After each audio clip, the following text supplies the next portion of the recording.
Brilliant study points में आपका स्वागत है। और इस वीडियो में हम लोग पढ़ने वाले हैं, जैसे कि चैप्टर चल रहा है, पीछे एक वीडियो में आपने देख रहे हैं न्यूटन्स लॉ, और उसी क्रम में सारी चीज़ों को करते हुए हम लोग पहुंच गए हैं कनेक्टेड बॉडीज़ की मोशंस में, यानी कि संबंध पिंडों की गति। ये जब किसी गिरने से या फिर क्या करेंगे, झुकाव वाले सरफेस पे या टेबल पे गिरने के द्वारा कुछ बॉडीज जुड़े होंगे तो उनके बीच में कैसे टेंशन या एक्सेलरेशंस क्रिएट होगा, इस चीज़ को हम लोग इसमें देखेंगे, वो सारे ऑब्जेक्टिव को देखेंगे। तो ऐसा अभी ले लेंगे कि एक घिरनी है जो कि एक रिजिड बॉडी से कनेक्टेड है, और घिरनी का जो घात है यानी कि उसके बीच की जो जगह है जिस पे स्ट्रिंग्स होल्ड है, ये डोरी जो होल्ड है, ये डोरी तनाव मतलब असंपंडनीय है, ये न स्ट्रेच हो पाएगी न ये कंप्रेस्ड हो पाएगी, ये पूरी तरह से तनाव पूर्ण है। और ये दो तरफ घिरनी के दोनों तरफ M1 और M बॉडी को लेकर जुड़ी हुई है। तो उसमें ये दिया गया है कि हम ये भी मान लेंगे कि M1 ग्रेटर दैन M2, तो एक बॉडी M1 है और ये बॉडी M1 और M2 है। और अगर M1 ग्रेटर दैन M2 है तो नेचुरली M1 दोनों बराबर हो तो अपने संतुलित व्यवस्था में वो संतुलन में रहेगी। लेकिन अगर उनका वेट अलग अलग है तो जो बड़ा वेट वाला है उसकी तरफ एक्सेलरेशन होगा। तो यहाँ पे कंडीशंस ये है कि M2 का जो दाब है M2G वो नीचे की तरफ है और उसका एक्सेलरेशंस ऊपर की तरफ है और तनाव भी ऊपर की तरफ है। बॉडी M1 में लेंगे तो बॉडी का एक्सेलरेशंस है नीचे की तरफ, उसका मास यानी कि वेट वर्क कर रहा है नीचे की तरफ, लेकिन यहाँ भी तनाव ऊपर की तरफ, क्योंकि स्ट्रिंग जो कनेक्टेड है वो घिरनी से है तो वो हमेशा ऊपर की तरफ उसमें तनाव होगा। नीचे की तरफ खिंचाव आ रहा है इसलिए तनाव उसमें ऊपर की तरफ होगा।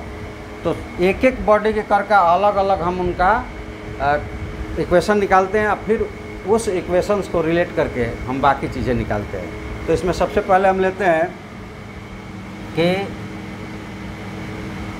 फॉर ऑब्जेक्ट ये ले लेंगे कि पिंड ए के लिए क्या होगा, उसका भार ए का बार mg नीचे की तरफ,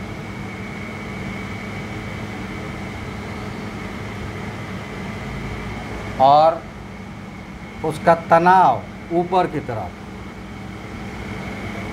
नीचे की तरफ, और उसका एक्सेलरेशन जो है यानी कि ma वो भी नीचे की तरफ है, और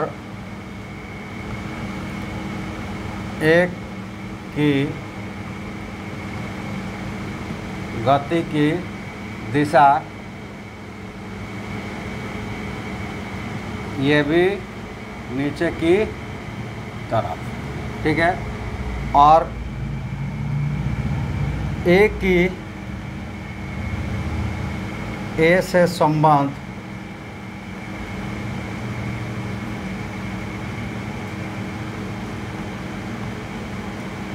डोरी की तनाव ऊपर की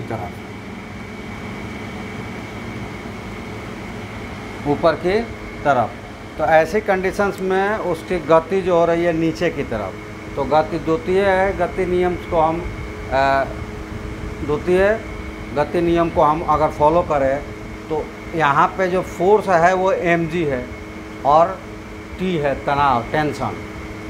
तो ये दोनों का जो डिफरेंस होगा वो ma के बराबर होगा, यानी कि फोर्स इसमें तीनों लगता है कि हर गति के हर फोर्स के अगेंस्ट एक फोर्स लगता है।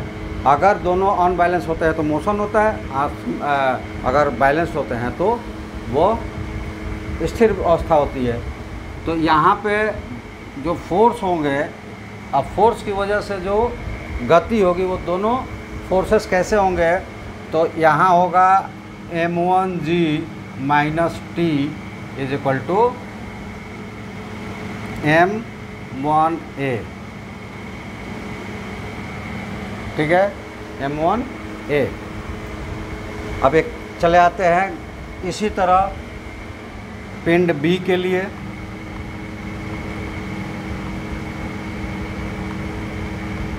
पिंड B के लिए क्या हो जाएगा, इसमें इसका भी m2g जो है वो होगा नीचे की तरफ, नीचे की तरफ, और इसका ma जो है यानी कि इसकी गति जो है,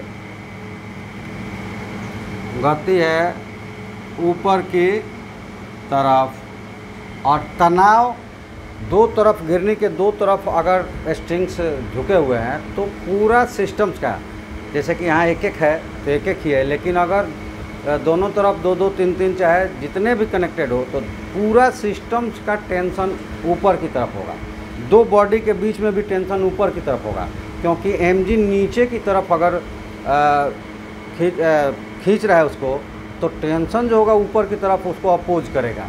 वहाँ पे फ्रिक्शन नहीं है तो उस स्ट्रिंग का टेंशन उस बॉडी को, फोर्स को अपोज करेगा, क्योंकि फोर्स कभी भी सिंगल नहीं होता है, फोर्स हमेशा पेयर में होता है। अब पेयर में होता है, गति क्यों होती है, तो अनबैलेंस होने की वजह से। चलिए, तो दूसरे के लिए क्या हो जाएगा, यहाँ भी टेंशन जो होगा बी की डोरी का तनाव ये होगा ऊपर की तरफ। तो ये दोनों फोर्सेस जो है ऊपर की तरफ ही लग रहे हैं और mg लग रहा है नीचे की तरफ, तो ये हो जाएंगे T माइनस m2g बराबर m2a, और इसको इक्वेशन नंबर 2 मान लेते हैं। और यहाँ पे इक्वेशन फर्स्ट और सेकंड को ऐड कर देते हैं, 1 + 2। तो ये देखिए यहाँ t माइनस में है और यहाँ प्लस में है, कैंसिल हो जाएगा, और यहाँ मिल जाएगा m1g minus m2g is equal to m1a plus m2a। g common करेंगे तो यहाँ हो जाएगा m1 माइनस m2, और यहाँ a कॉमन हो जाएगा तो m1 प्लस m2। तो a इज इक्वल टू क्या होगा, तो a इज इक्वल टू हो जाएगा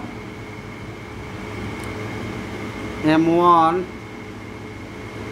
minus m2 by m1 minus plus m2g, यानी कि g से a छोटा होगा। यहाँ से आपको एक थॉट्स लेना हो तो वो थॉट्स ले लेंगे कि अगर जब दो बॉडी एक दूसरे की घिरनी के साथ स्ट्रिंग से लटकी हो तो वहाँ a g से छोटा होगा। चलिए अब आते हैं क्योंकि एक्सेलेरेशन दोनों का होगा, वो धीरे धीरे जा रहा हो ज़्यादा, दोनों की जो स्पीड होगी ऊपर होगी चाहे नीचे बराबर होगी, यानी कि वहाँ एक्सेलेरेशन दोनों में बराबर होगा और वो एक्सेलेरेशन छोटा होगा। अगर इसको हम पुट कर दें किसी एक इक्वेशंस में, जैसे कि पहले में पुट कर देते हैं तो m1 g और इधर आ जाएगा m1a minus m1a is equal to t। तो अब a निकला हुआ है, यहाँ पे ले लें m1 कॉमन हो जाएगा तो m1 और g माइनस a की जगह क्या हो जाएगा, g इसमें भी है तो कॉमन हो जाएगा, तो ये हो जाएगा m1 g, और यहाँ से पुट हो जाएगा क्या, तो ये आया इधर माइनस हुआ है तो a की जगह हो जाएगा 1 minus m1 minus m2 divided m1 plus m2, और इसको सॉल्व करेंगे तो देखो ये आएगा m1 प्लस m2, तो यहाँ से m1 कट जाएगा तो ये हो जाएगा m1g और ये M1 M1 कट जाएगा, M2 तो ये हो जाएगा 2M2/M1 प्लस M2। तो ये किसका वैल्यू आया था? तो T का। तो T का वैल्यू क्या हो जाएगा? तो T हो जाएगा T is equal to 2M1 M2/M1 plus M2। एक ये और एक ये। मतलब अगर दो ऑब्जेक्ट्स गिरने पर किसी स्ट्रिंग के द्वारा जुड़ी हुई हो तो उनका एक्सलेशंस M1 उनके मास के डिफरेंस और मास के सम के रेशियो के बराबर g टाइम्स होगा, और टेंशन उसमें twice of product of masses divided by sum of masses g times के बराबर होगा। यानी कि 2M1 M2/M1 plus M2 g, यहाँ छूट गया g। तो ये होंगे उसके A और T की वैल्यू। चलिए एक टाइप हुआ, दूसरे टाइप पे चलते हैं कि एक बॉडी है, वो एक टेबल पे रखा हुआ है और ये मान लेते हैं कि यहाँ फ्रिक्शन जो है, फ्रिक्शनल फोर्स है, वो नेगलेक्ट है। फ्रिक्शनल फोर्स यहाँ पे नहीं है और फ्रिक्शनल लेस टेबल पे है वो, और उसका वेट जो है वो टेबल पे रखा है, तो नॉर्मल फोर्स से 0 हो चुका है, यानी कि वो बैलेंस्ड हो चुका है। तो बॉडी मूवमेंट में जिस तरह से A आएगी, ये टेबल पे खिसकेगा। तो इन पे दोनों पे कौन कौन सा लगेगा बॉडी, ये ले लेते हैं। जैसे कि ये मान लेते हैं कि इसका वेट W1 है, तो उसको हम हटा कर ये कर सकते हैं कि ये बॉडी A है और ये बॉडी B है, इसका मास M है M1 और इसका मास है M2। तो पीछे हमने बता दिया कि इस तरह के आप अरेंजमेंट्स को स्टेटमेंट में लिख लेंगे, और उस स्टेटमेंट को हम लिखते हैं तो पेज थोड़ा कम पड़ जाता है हमको। तो ये बताते हैं कि हम लेंगे कि दो बॉडी M1 और M2 मास एक टेबल पर इस प्रकार जुड़े हुए कि एक टेबल पर रखा है और एक गिरनी के सहारे उस बॉडी से कनेक्टेड स्ट्रिंग द्वारा, डोरी द्वारा जुड़ा हुआ है और फ्री है, उस पर कोई एक्सटर्नल फोर्स अप्लाइड नहीं है। तो बॉडी A पर देखिए क्या होगा, बॉडी A जो है अपने मास की वजह से नीचे की तरफ फोर्स लगाएगा और तनाव होगा ऊपर की तरफ, लेकिन बॉडी का मूवमेंट जो होगा वो नीचे की तरफ, और यहाँ पे जो होगा बॉडी का मूवमेंट जो होगा हॉरिजॉन्टल होगा, और बॉडी का जो mg है वो टेबल के रिएक्शन फोर्स से बैलेंस होगा। तो हम अलग अलग लिख सकते हैं कि A के लिए M1g नीचे की और M1a नीचे की ओर और तनाव ऊपर की ओर। और इस कंडीशंस में अगर हम ले तो क्या मिल जाएगा, M1g minus T is equal to M1a, equation first. अब बॉडी B के लिए आते हैं। B के लिए क्या हो जाएगा, तो M2g नीचे की ओर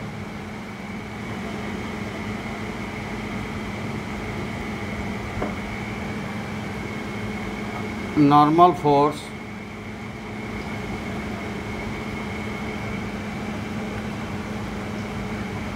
R से संतुलित।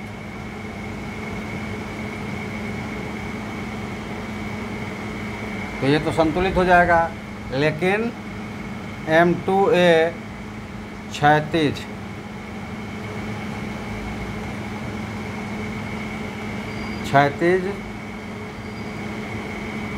दिशा में A की ओर, और तनाव जो उसका होगा वो किधर होगा, तो तनाव होगा क्षैतिज दिशा में B की ओर। तनाव उसका किधर होगा, क्षैतिज दिशा में बी की ओर और उसका मूवमेंट होगा ए की ओर। तो अब इसका जो बनेगा वो बनेगा T is equal to m2a, equation second.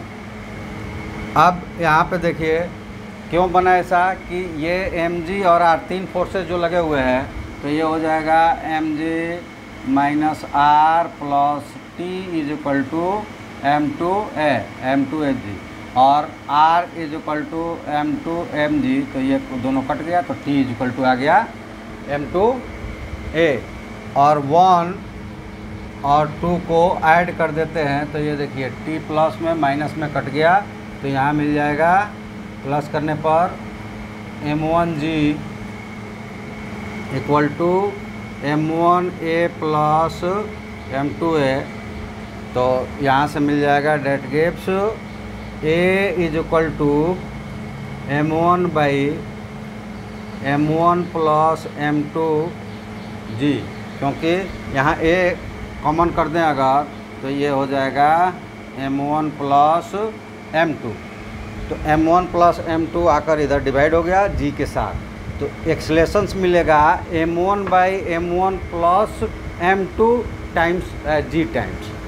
और इसको अगर रख दें हम किस में, दूसरे में या पहले में, क्योंकि यहाँ आसानी से निकल सकता है, तो दूसरे में रख दे तो T क्या मिल जाएगा, तो T is equal to m2 है और यहाँ m1 है, तो ये हो जाएगा m1 m2 by m1 plus m2g, तो ये हो गया एक्सलेशन और टेंशन इस तरह के कनेक्टिंग बॉडीज़ में। इस तरह के कनेक्टिंग बॉडीज़ में क्या हो गया कि A आएगा m1 बाई, यहाँ से माइनस m2 कैंसिल हो गया क्योंकि वो यहाँ पे रिएक्शन फोर्स द्वारा नेगलेक्ट हो गया है, और यहाँ से भी 2 ख़त्म हो गया क्योंकि एक फोर्स यहाँ से नेगलेक्ट है। तो आपको याद रखना है कि बॉडी अगर दोनों मूवमेंट में हो और दोनों अपना वेट नीचे की तरफ क्रिएट कर रहा हो तो T में twice m1 m2 divided by m1 plus m2। और अगर कोई एक बॉडी रेस्ट है तो जो बॉडी रेस्ट में है उनका प्रोडक्ट डिवाइड तो होगा एक्सलेशंस के लिए, लेकिन वो यहाँ से जो m1 माइनस m2 है उसमें से कैंसिल आउट हो जाएगा, ठीक है, और यहाँ से 2 निकल जाएगा टाइम्स में। बाकी फार्मूला दोनों ही कंडीशंस में एक ही तरह रहेगा। आइए इसको एक एग्जांपल में देखते हैं कि कैसे करते हैं।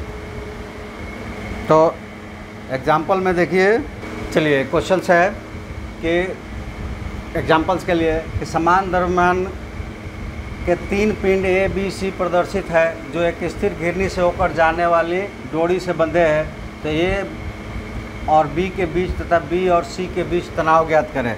तो A और B के बीच के लेने का मतलब कि A और B और C के बीच, तो वो तनाव जो होगा वो क्या होगा, T1 हम मान लेते हैं, और M दोनों तीनों एक ही जैसा है, तो उसमें इनके दरमियान लेंगे M और MM। जैसे पीछे आपने देखा कि कैसे हम लोग इनके एक्सलेशंस और तनाव निकालते हैं। दूसरा जो क्वेश्चन है वो B और C के बीच में, तो इनके बीच में T2 मान लेते हैं, तो इनके बीच में कैसे वर्क होगा तो वो उसको दिखाते हैं। तो चलिए पहले हम ले लेते हैं A के लिए, और वो लिखेंगे नहीं कौन किधर वर्क कर रहा है, हम डायरेक्ट लिखेंगे mg नीचे और T ऊपर और मोशन भी ऊपर, तो यहाँ हो जाएगा T1 minus mg is equal to ma, equation first. B और C निकाय के लिए,